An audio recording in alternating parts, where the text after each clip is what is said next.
Puedes seguir correctamente el hilo de una explicación de un tema, pero perderte cuando intentas resolver una actividad. También puedes entender cualquier concepto por separado, pero confundirte cuando intentas juntarlos. Y es que este tipo de problemas tienen la misma causa: tratar de manejar más información de la que nuestro cerebro puede manejar en ese momento. A esa exigencia se le conoce como carga cognitiva. Reconocerla te va a ayudar a identificar cuando estás resolviendo algo que sí te ayuda a entender el tema, o cuando estás haciendo algo secundario que simplemente podrías bien no hacer. Cuando reduces la carga cognitiva en actividades innecesarias o secundarias y utilizas la mayor parte de tu carga cognitiva en entender, comprender y aprender, en esos casos estás logrando utilizar la carga cognitiva a tu favor en lugar de que tu cerebro la use en tu contra. Así que quédate, que de eso hablaremos en la 33ª forma de romper el aula. Bienvenidos a Rompiendo el Aula, el podcast donde cuestionamos lo que nos enseñaron sobre estudiar, desarmamos mitos de la educación y reflexionamos sobre lo que realmente significa aprender. Yo soy Miguel Estrada y hablemos de la carga cognitiva. Cuando estudias, tu cerebro distribuye la información en distintas redes cerebrales. Una red cerebral es un conjunto de áreas que intercambia información para cumplir con cierta función. Algunas redes procesan la información, mientras otras nos orientan hacia el propósito de alguna actividad. De esta forma, la carga cognitiva describe la exigencia en el intercambio de esa información. En este sentido, la carga cognitiva aumenta cuando varias partes del mismo contenido dependen entre sí. En estos casos, las redes cerebrales deben intercambiar información de forma continua, seguida, constante, ya que de no hacerlo, no se entendería bien la relación entre distintos elementos del mismo tema. La buena noticia es que nuestro cerebro tiene la total capacidad para aumentar la exigencia, o la capacidad para mantener la activación en esas redes y poder mantener esas conexiones y ese intercambio de información activo. La mala noticia es que esta capacidad no es infinita y se acaba. Bueno, no es que se acabe, sino que mientras más sea la exigencia durante mayor tiempo, esta eficacia en el intercambio de información va disminuyendo. Y como mencionamos en el episodio pasado, esta exigencia no solo se debe al material o al tema en sí, sino a la forma en la que recibimos la información. Una explicación clara, directa, fácil de asimilar, requiere mucha menos carga cognitiva que una explicación larga, confusa, rebuscada, con demasiados datos, porque estamos tratando de descifrar la explicación en lugar de simplemente asimilar la explicación. Por lo tanto, debemos decir que la carga cognitiva no depende solamente del material, sino de la forma en la que nos presentan el material. Distinguir esta diferencia es lo que nos va a permitir utilizar nuestros recursos mentales más eficientemente para aprender y para estudiar. Porque no es lo mismo que un tema sea difícil a que sea mal explicado.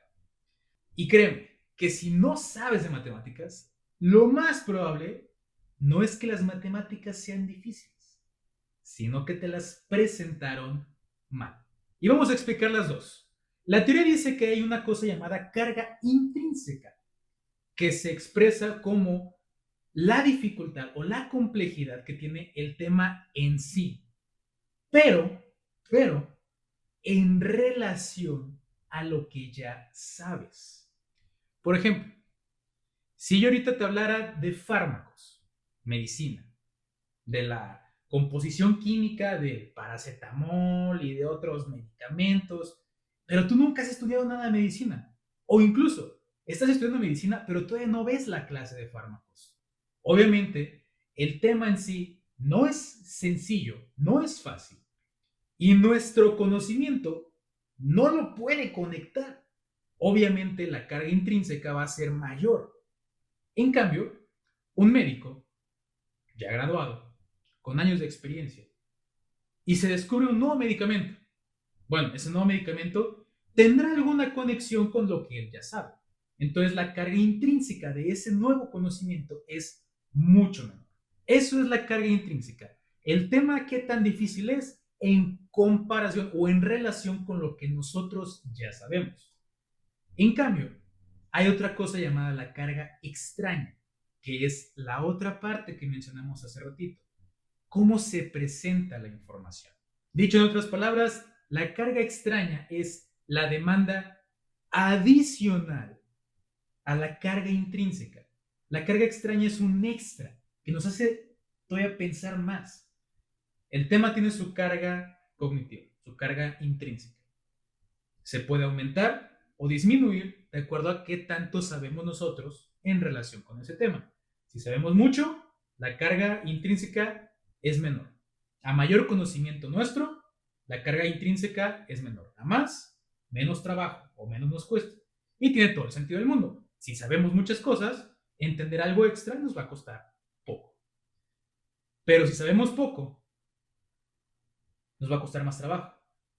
Y si la forma en la que lo presentan es complicada, esa dificultad aumenta.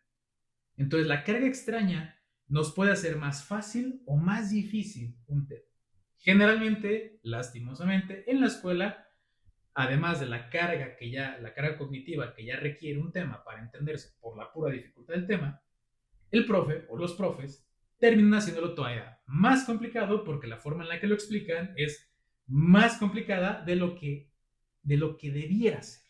Tal vez debe ser hasta cierto grado técnico, pero el profe luego le mete de más y lo hace más complicado.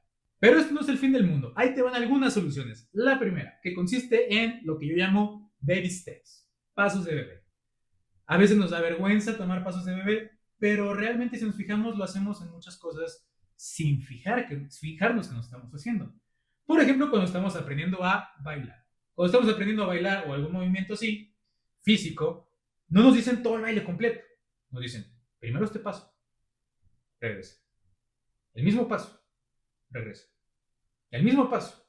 Y así hasta que lo domines. Pasitos de bebé. En lugar de centrarnos en todo, para que nuestra carga cognitiva y nuestro compromiso cognitivo y nuestra memoria de trabajo no nos hagan explotar, entonces vamos a centrarnos en dominar una cosa a la vez. Puede ser que nos tardemos más, pero es mucho más probable que lo tengamos bien a largo plazo que si nos enfocamos en hacerlo rápido y equivocarnos a corto plazo. Y una segunda solución que consiste ahora en regular la carga extraña, hacer más fácil de asimilar la información, no por nosotros, sino por la forma en la que se nos está presentando. Y para regular la forma en la que se nos presenta la información, hay distintas estrategias que son muy variadas. Una podría ser quitar todos los tecnicismos, pedirle al profesor, oiga profesor, ese nombre debe, o esa palabra siempre debe estar, no, pues que sí. ¿Qué significa? O si el profe no te lo quiere decir, tú identificarlo y tú parafrasearlo con palabras más fáciles de asimilar. Si el tecnicismo debe estar ahí, pues ponerle la nota. Otra forma sería agregar la justificación o la explicación de cada paso. Se debe hacer esto, ok, pero ¿por qué? Agregar la justificación. Eso puede hacer que para nosotros sea más asimilable porque ya no solamente el haz esto, sino el porqué de las cosas, y está demostrado científicamente que cuando el cerebro sabe el porqué, es más fácil que lo entienda. O en muchos casos, busca otra explicación. Si la explicación del profe no te sirvió, pídele a tu compañero que te explique, y si no, tutoriales en redes sociales, y si no, otro profesor, alguien te va a saber explicar. Es la forma generalmente más común que hacemos. Y tal vez lo siguiente no sea en estricto sentido una solución, pero el entender esto de la carga cognitiva te va a ayudar a saber identificar y a interpretar correctamente ciertos problemas al momento de estudiar. Ciertos problemas que habitualmente nos los atribuimos a nosotros, a que no somos capaces, a que no entendemos, a que no estamos hechos para esto, a que es demasiado difícil, y la realidad es que en muchas ocasiones no va por ahí. Y uno de esos problemas es que saturarte en la carga cognitiva puede parecer falta de atención. Sin embargo, el mantener la atención no aumenta infinitamente la cantidad de datos que podemos manejar. Puedes estar perfectamente concentrado viendo algo y aún así estar totalmente excedido en tu carga cognitiva. Por otra parte, la saturación también puede llevarte a malinterpretar tu desempeño al estudiar. Si logras trabajar cada parte por separado, pero al momento de hacerlo todo junto, te equivocas, generalmente el error es que no entendimos, o es que ¿por qué no me sale? Y entramos en desesperación pensando que es un problema de nosotros. Bien podría ser que simplemente tu carga llegó a su límite y ya está. No es que haya algo mal contigo, es que es más información de la que en ese momento puedes manejar. Y no es que nunca vayas a poder manejar grandes cantidades de información. En ese momento, tal vez no puedas con esa cantidad de información. Si reducimos, como ya dijimos en otros episodios, y vamos poco a poco aumentando la capacidad de nuestra carga cognitiva, de nuestro compromiso cognitivo y de nuestra memoria de trabajo, va a llegar a algún punto en el que puedas recordar la lista del mandado completa o la lista de la tiendita que te pidió tu mamá a comprar completa con una vez que lo escuches, pero poco a poco. Y esto obviamente se trabaja. No es que de la noche a la mañana ya tengamos una capacidad suprema o mayor a la del promedio. En otros episodios veremos cómo podemos trabajar. Y hablando de gradual, otro problema que llegamos a malinterpretar es cuando vemos un ejemplo y luego en la tarea o en la actividad nos ponen un ejercicio mucho más complicado y pensamos que es que si ya entendimos este, ¿por qué no puedo hacer este otro? Pues ¿por qué no? Porque excede tu carga de carga cognitiva y el hecho de que sea el mismo tema no quiere decir que los ejercicios tengan la misma dificultad y no por entender lo básico, en automático puedes resolver lo avanzado. Lleva un proceso gradual. Pero bueno, esto también pues tiene que ver con lo que mencionamos de la carga extraña cuando nos presentan la información de forma más compleja de lo que podemos manejar. Ahora, para reconocer la saturación, nuestro puro sentimiento o nuestra propia sensación resulta insuficiente. La señal más útil que puedes considerar es cuando el esfuerzo va aumentando, pero tus resultados van disminuyendo. Y esto lo puedes identificar en periodos o en acciones o en actividades relativamente específicas. Por ejemplo, si estás haciendo un bloque de ejercicios o de casos prácticos o de lecturas y estás contestando preguntas, algo en específico, ¿no? Algo que sea que estés haciendo. Ya que lo termines, revisa o valórate qué tanto te cansaste, qué tanto pensaste, qué tanto te esforzaste. Ahora sí, tu valoración personal. Pero compáralo con tus resultados. Así de simple, así de fácil. Yo creo que esta actividad se me hizo bien fácil, la resolví rápido, entonces del 1 al 10 me esforzó un 3. Oye, pero mis resultados de 10 preguntas que contesté fue un 2. Entonces, lo sentiste muy fácil, muy sencillo, porque probablemente ni siquiera pusiste atención. Otro escenario. Me costó muchísimo trabajo, me esforcé muchísimo, me cansé, estoy completamente saturado. Yo le pondré un 10 de esfuerzo. Oye, pero tus resultados también fueron 10. 10 de 10. Bueno, entonces el esfuerzo hizo match con tus resultados.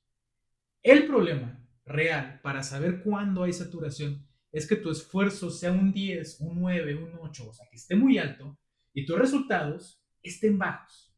Esa sería la mejor señal para identificar saturación. Otra solución, como ya mencionamos, es si al momento de comenzar una actividad te parece que va a estar, todavía no la estás haciendo, pero solamente de leer las instrucciones te parece que va a estar difícil, trata de aclarar las instrucciones, trata de hacerlas más fáciles, parafraséalas, pídele a ChatGPT que te las explique fácilmente. Si aún así la actividad es complicada, entonces el tema era complicado. Pero si al facilitar o al aclarar las instrucciones resulta que el tema es más fácil, entonces el problema estuvo con las instrucciones.